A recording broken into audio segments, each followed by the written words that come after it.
Oke, Assalamualaikum warahmatullahi wabarakatuh, teman-teman sekalian, sobat-sobat sekalian. Nah, untuk episode kali ini kita akan membahas tentang sholat, seputar sholat. Nah, kita akan tanya opini anak-anak muda seputar sholat, mulai dari sehari sholat berapa kali sih anak-anak muda tuh biasanya. Kemudian juga biasanya kalau sholat mikirin apa dan lain sebagainya. Nah, tentunya akan sangat menarik. Nah, makanya jangan lupa stay tune terus teman-teman di Darurat Official. Kita akan pindah keluar biar lebih menarik. Oke, let's go.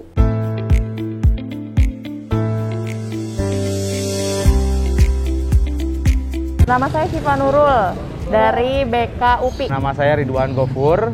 Nama saya Asyifa Fajri Humayroh. Halo, nama aku Rahma. Aku Selva. Diva.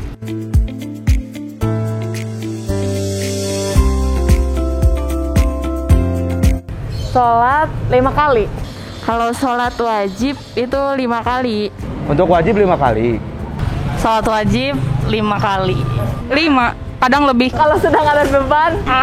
Kalau yang sunnah biasanya rawatib dan sholat duha. Sholat duha, terus sunnah subuh ya. Untuk sunnah itu tidak tentu ya. Sholat rawatib setiap habis sholat wajib.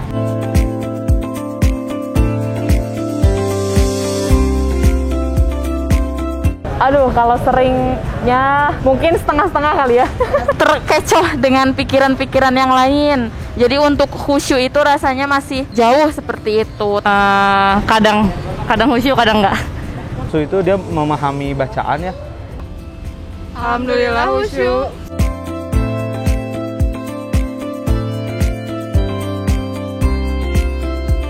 Kalau dalam presentase kira-kira sekitar 75% khusyuknya.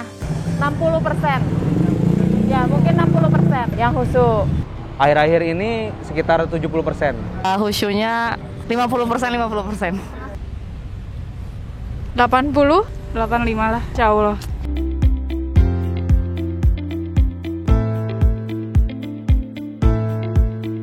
Kepikiran sama tugas atau kepikiran sama barang yang tadinya lupa malah jadi inget lagi, kayak gitu biasanya.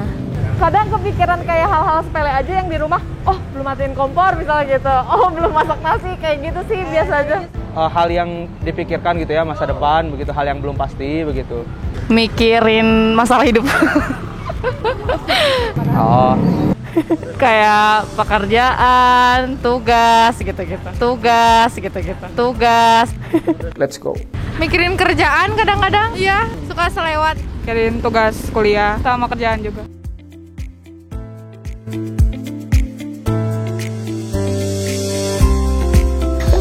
Negatif banget. Kalau sebenarnya ya negatif. ketika sholat sih itu pasti negatif. Negatif. Karena sholatnya jadi nggak tenang gitu.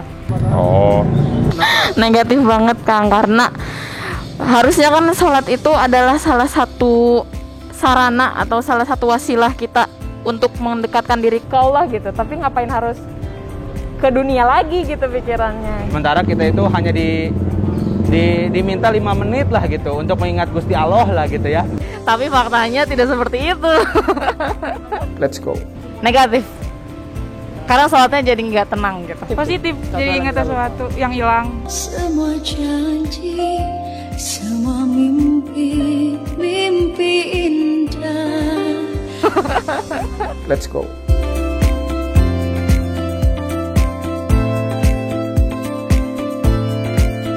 Saya biasanya udah mulai mencoba membiasakan dari awal pas mau wudhu.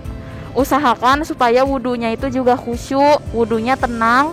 Kemudian ketika nanti udah selesai wudhu, melaksanakan sholat, nah itu dimulai dari hati bener-bener niat banget pengen sholat khusyuk, pengen terus ingat sama Allah. Dari awal wudhu kali ya, dari awal wudhu itu udah bener-bener gitu, dari mungkin niatnya, kemudian fokus gitu pelan-pelan gitu sampai ke sela-sela dan ya sebagainya gitu sampai selesai. Kemudian sholat di tempat yang nyaman dan maksudnya ya tidak ada bising apa-apa gitu. Jadi benar-benar fokus gitu sholatnya. Ya mungkin seperti itu gitu. Saya pesantren 6 tahun, jadi harus tahu arti sholat, arti bacaan sholat semuanya.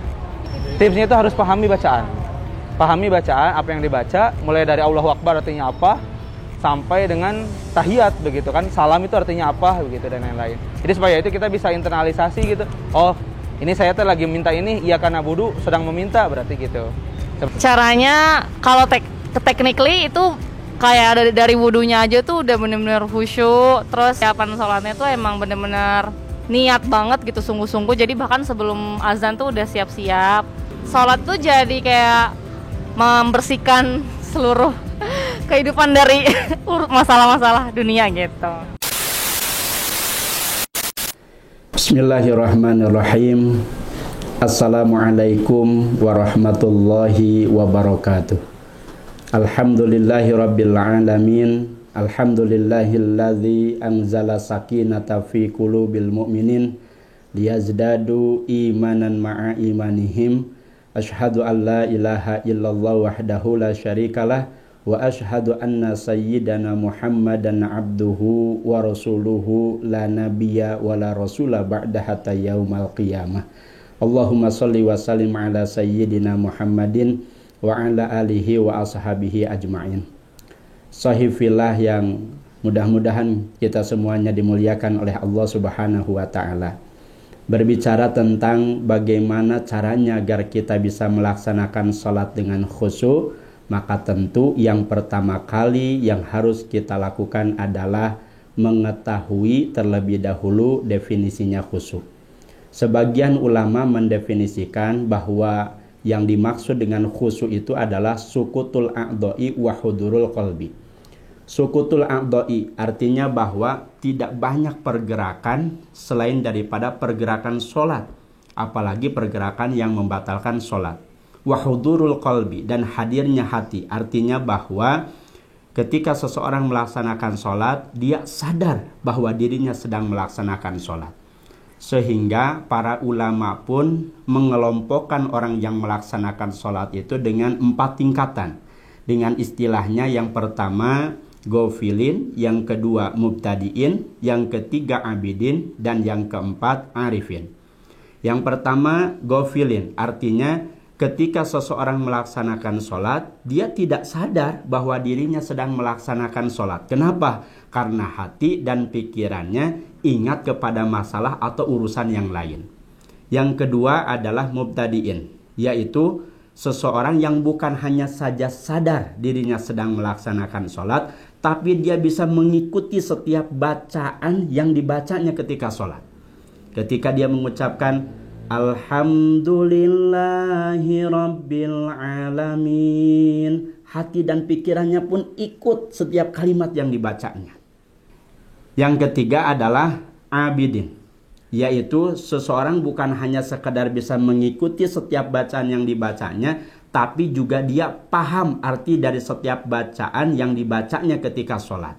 Dan yang keempat adalah arifin, bukan hanya sekadar juga paham arti dari setiap bacaan yang dibacanya, tapi juga dia ingat kematian di dalam sholatnya. Nah, salah satu di antara keempat tingkatan yang para ulama sampaikan yang termasuk ke dalam golongan orang yang celaka, maka menurut para ulama adalah golongan yang pertama, yaitu ghafilin. Kenapa? Karena Allah Subhanahu wa taala mengancam di dalam Quran surat Al-Ma'un, fawailul lil musallin alladzina hum an sholatihim sahun. Celakalah bagi orang-orang yang sholat, yaitu orang-orang yang sholatnya dalam keadaan sahun, yaitu dalam keadaan lalai. Gambarannya salah satu diantaranya adalah ghafilin ini.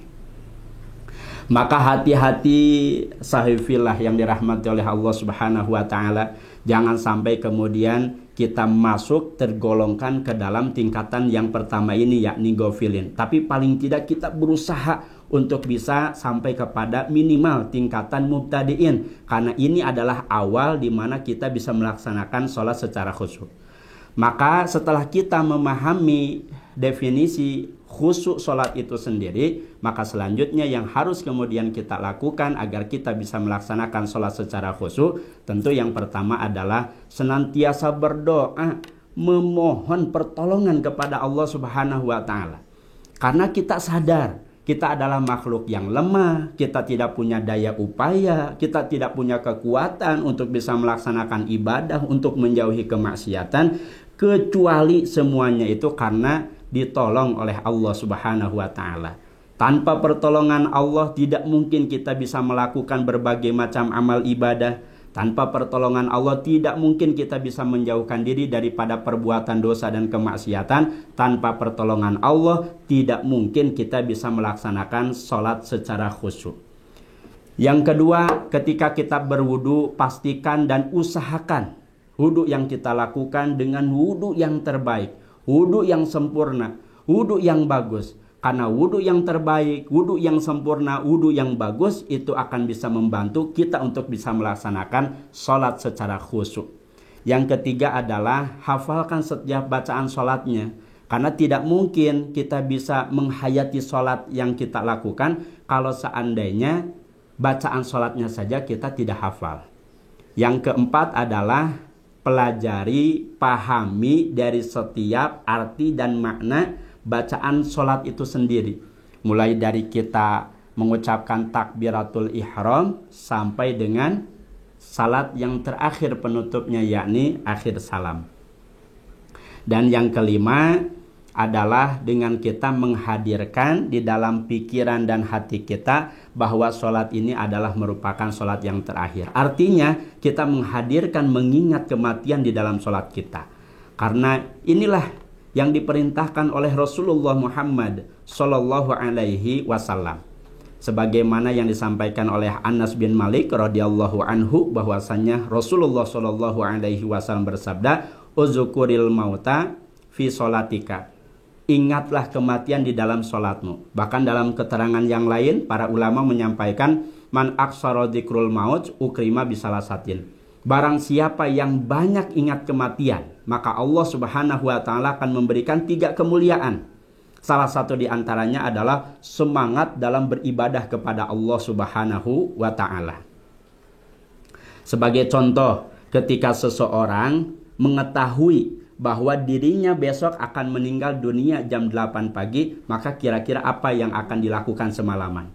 Masya Allah, dia berdoa, dia beristighfar, mohon ampun, tobat dengan sebenar-benarnya tobat. Kenapa dia mau melakukan hal yang demikian? Karena tahu besok pagi jam 8 akan meninggal dunia.